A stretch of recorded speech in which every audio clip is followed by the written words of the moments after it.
الرحمن علم القرآن خلق الإنسان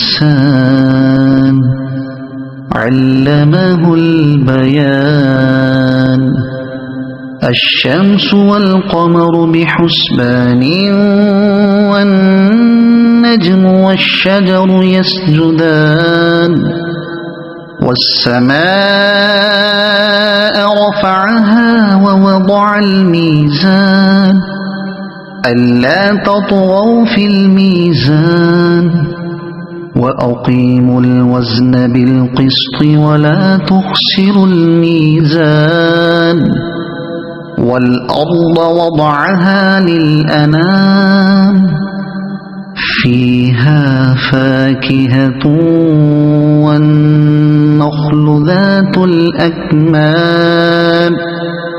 والحب ذو العصف والريحان فبأي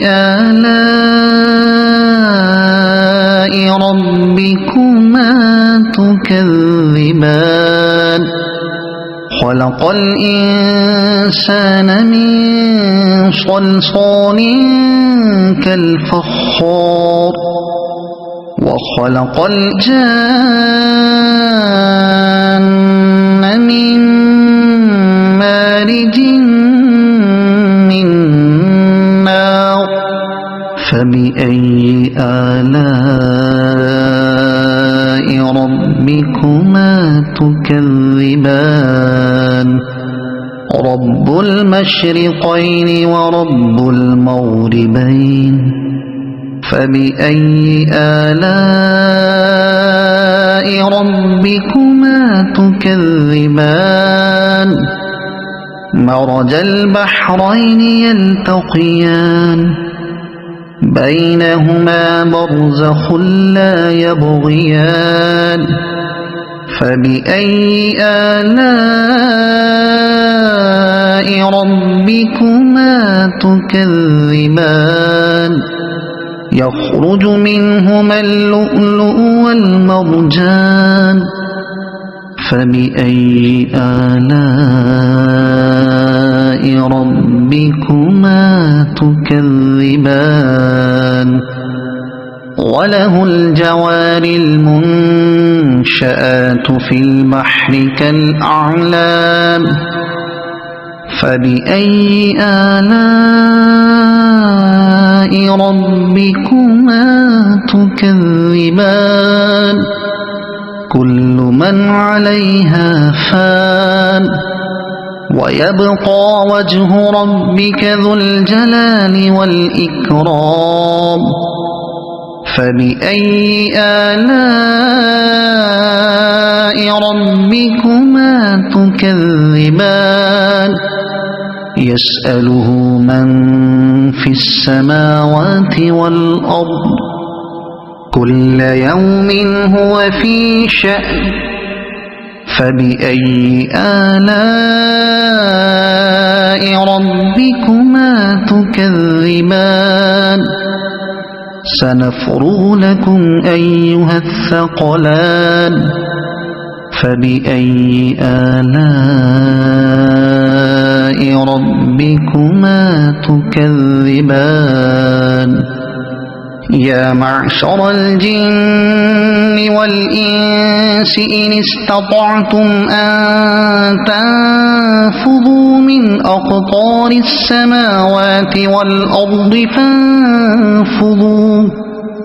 لا تنفذون إلا بسلطان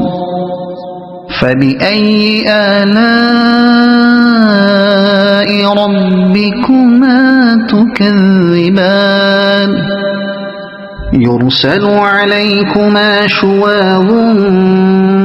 من نار ونحاس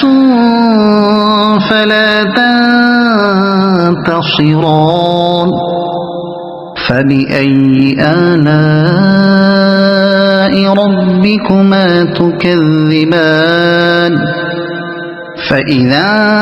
انشقت السماء فكانت وردة كالدهان فبأي آلاء ربكما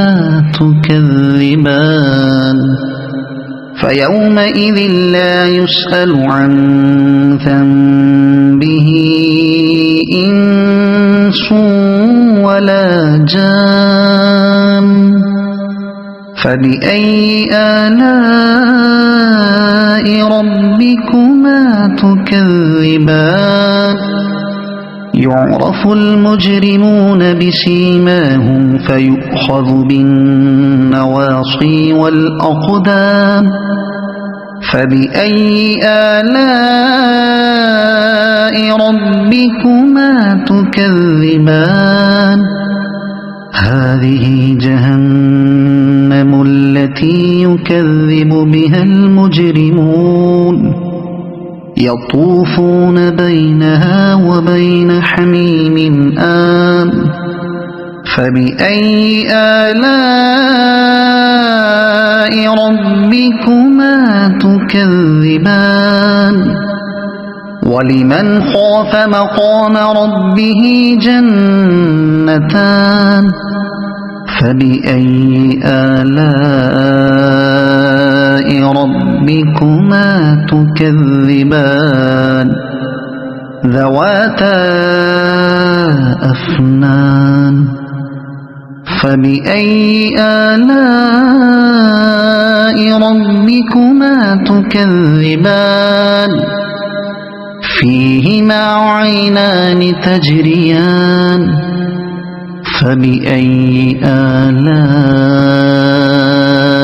ربكما تكذبان فيهما من كل فاكهة زوجان فبأي آلاء ربكما تكذبان متكئين على فرش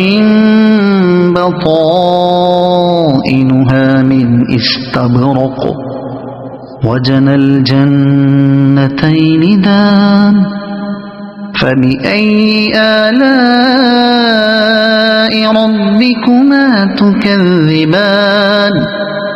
فيهن قاصرات الطرف لم يطمثهن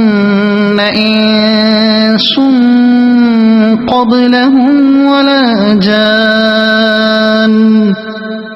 فبأي آلاء ربكما تكذبان كأنهن الياقوت والمرجان فبأي آلاء ربكما تكذبان هل جزاء الإحسان إلا الإحسان فبأي آلاء ربكما تكذبان ومن دونهما جنتان فبأي آلاء ربكما تكذبان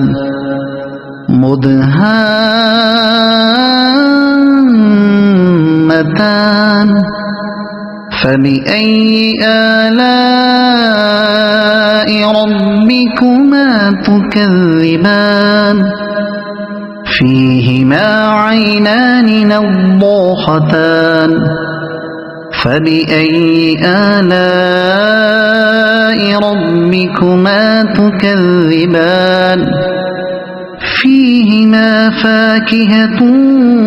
ونخل ورمان فبأي آلاء ربكما تكذبان فيهن خيرات حسان فبأي آلاء ربكما تكذبان حور مقصورات في الخيام فبأي آلاء ربكما تكذبان لم يطمثهن إنس قبلهم ولا جان فبأي آلاء ربكما تكذبان متكئين على رفرف خضر وعبقري حسان فبأي آلاء ربكما تكذبان تبارك اسم ربك ذي الجلال والإكرام صدق الله العظيم الرحمن علم القرآن خلق الإنسان علمه البيان الشمس والقمر بحسبان والنجم والشجر يسجدان والسماء رفعها ووضع الميزان ألا تطغوا في الميزان وأقيموا الوزن بالقسط ولا تخسروا الميزان والأرض وضعها للأنام